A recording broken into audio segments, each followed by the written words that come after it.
आप सबको मेरा प्रणाम और आदरपूर्वक नमन। स्वागत है विश्व शांति दर्शन के मंच पर। आप जुड़े हुए हैं महाभारत काल की कुछ अनकही और कुछ अनसुनी कहानियों से। चैनल के जनक हैं विश्व शांति दूत, विश्वधर्मी प्रोफेसर डॉक्टर विश्वनाथ दा कराड, जिन्हें हाल ही में ब्रिंघम यंग यूनिवर्सिटी ऊटा अमेरिका ने वहाँ के एक विशाल छात्र समुदाय के सामने डीलिट से सम्मानित किया। तो डॉक्टर कराड के इस अभिनंदन के बाद अब सुनते हैं आज की महाभारत की कहानी। भीम अर्जुन का पराक्रम, द्रौपदी की है व्यथा, जिसने दी भारत को गीता, वो महाभारत कथा। ये महाभारत की कथा, ये महाभारत की कथा।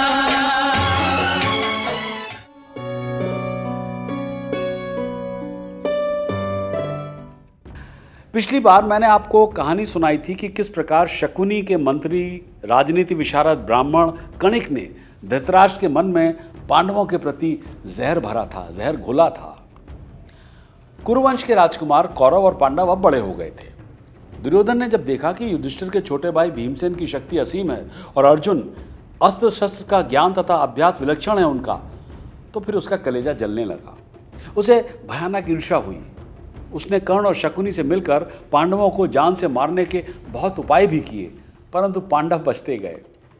फिर दुर्योधन ने किसी तरह धृतराष्ट्र को समझा बुझाकर पांडवों को वारणाव्रत भेजने की योजना बनाई, जहां दुर्योधन उन्हें लाक्षागृह में जीवित ही जलाकर मारना चाहता था। तो कैसे दुर्योधन ने धृतराष्ट्र के साथ मिलकर कुटिलतापूर्वक ये योजना बनाई, यही है हमारी आज की कहानी। पांडवों के गुण देखकर नागरिक और पूर्ववासी भरी सभा में उनके गुणों का बखान करने लगे। वे जहाँ कहीं चबूतरों पर इकट्ठे होते, सभा करते, वहीं इस बात पर जोर डालते थे कि पांडु के ज्येष्ठ पुत्र युधिष्ठिर को राज्य मिलना ही चाहिए। धृतराष्ट्र को तो पहले ही दृष्टिहीन होने के कारण राज्य नहीं मिला, तो वे अब राजा कैसे हो सकते हैं? यही सब नगरवासी सोचते थे और बातें करते थे। शांतनु नंदन भीष्म बड़े सत्यसंध और प्रतिज्ञा प्राणाएं हैं, वे तो पहले ही राजा स्वीकार कर चुके हैं, तो अब वे कैसे ग्रहण करेंगे? इसीलिए यही उचित है कि सत्य और करुणा के पक्षपाती पांडु के ज्येष्ठ पुत्र युधिष्ठिर को ही राजा बनना चाहिए। इसमें कोई संदेह नहीं कि उनके राजा होने से भीष्म और धृतराष्ट्र आदि को कोई असुविधा नहीं होगी। वे बड़े प्रेम से उनकी देखभाल भी करेंगे। प्रजा की यही सारी बातें सुनकर दुर्योधन ईर्ष्या की डाह से जल गया, जल भुनकर रह गया।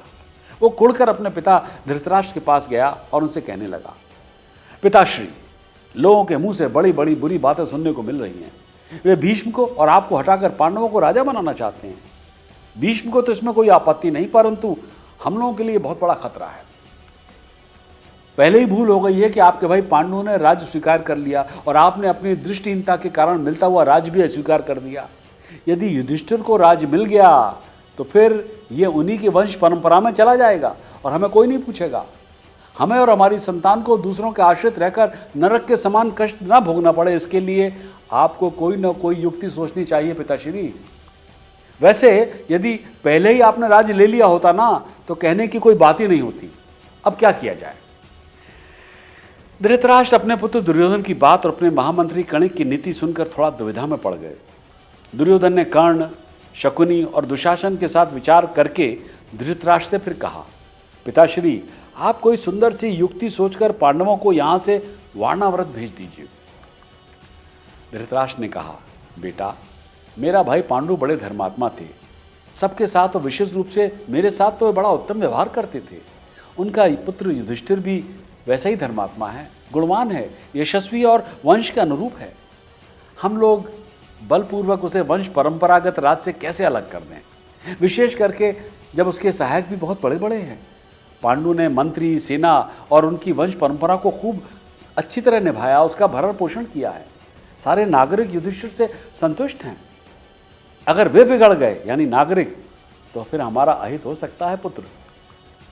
दुर्योधन ने कहा, पिताश्री, इस भावी आपत्ति के विषय में मैंने पहले ही सोचकर अर्थ और सम्मान के द्वारा प्रजा को प्रसन्न कर लिया है। अब वो हमारी सहायता करेगी, और वैसे भी खजाना और मंत्री तो मेरे अधीन हैं।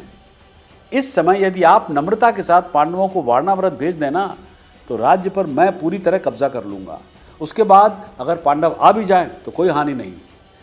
धृतराष्ट्र ने कहा, बेटा, मैं भी तो यही चाहता हूं, परंतु ये पापपूर्ण बात तुमसे मैं कहूं तो कैसे कहूं? भीष्म, द्रोण, कृपाचार्य और विदुर की इसमें सम्मति नहीं है। उनका कौरव और पांडवों पर समान प्रेम है। ये विषमता उन्हें भी अच्छी नहीं लगेगी। यदि हम ऐसा करेंगे तो हम पर उनका और जनता का कोप होगा। दुर्योधन ने कहा, पिताजी, भीष्म तो मध्यस्थ है, अश्वत्थामा मेरे पक्ष में है, इसलिए द्रोण उसके विरुद्ध जा ही नहीं सकते। कृपाचार्य अपनी बहन, बहनोई और भांजे को कैसे छोड़ेंगे? रह गई बात विदुर की, तो वे छिपे छिपे पांडवों से मिले हैं, ये मैं जानता हूं, लेकिन फिर वो अकेले कर भी क्या सकते हैं? इसलिए आप बिना शंका संदेह के कुंती और उनके पुत्रों को, पांडवों को वारणावत भेज दीजिए, तभी मेरी ईर्ष्या मिटेगी।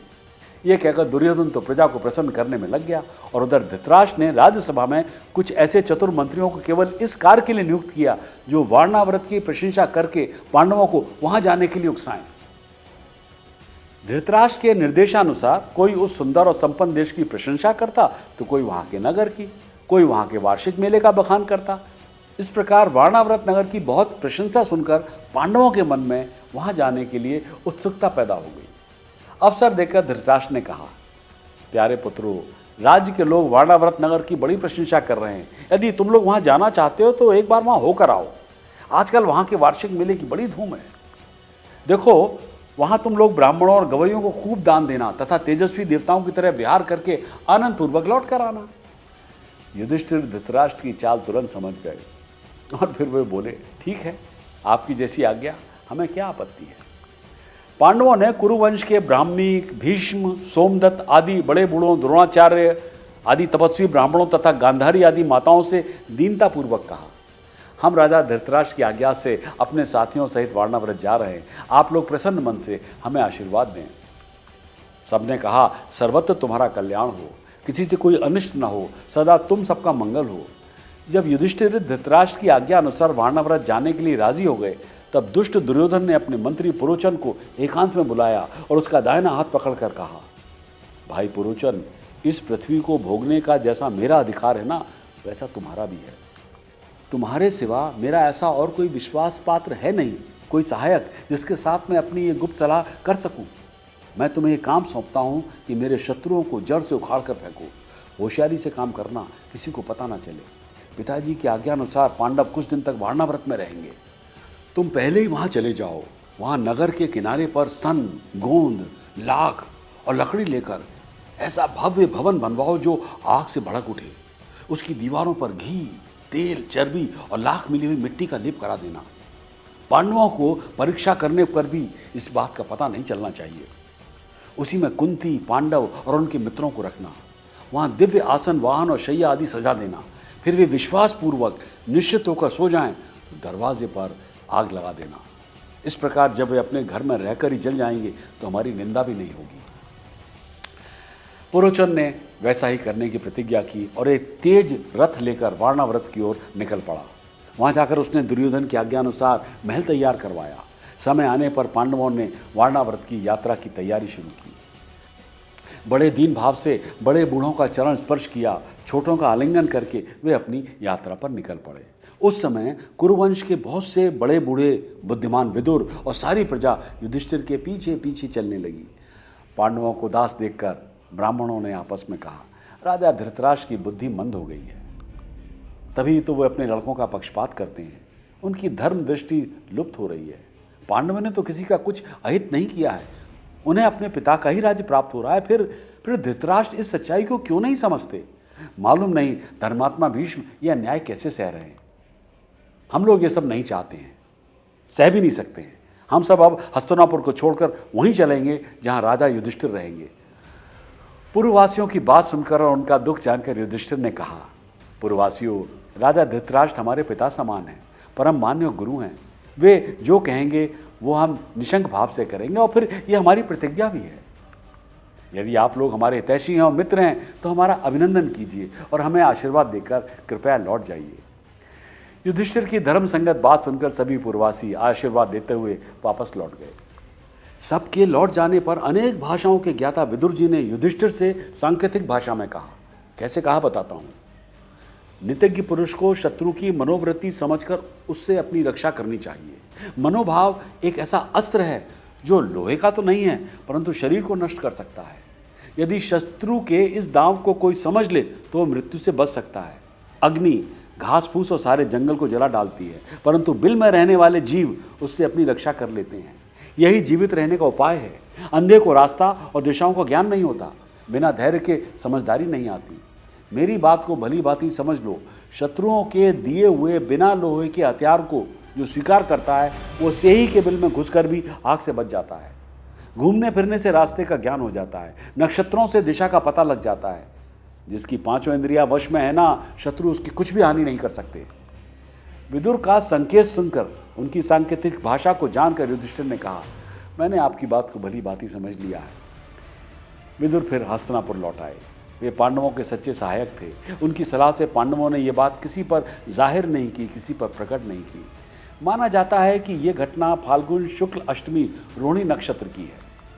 तो बस मैं भी विराम देता हूं अपनी वाणी को। अगली बार सुनेंगे महाभारत की कहानी कि कैसे पांडव लाक्षागृह से सकुशल निकलकर भागने में सफल हुए। सब्सक्राइब कीजिए, साझा कीजिए और विश्वास बनाए रखिए विश्रांति दर्शन में।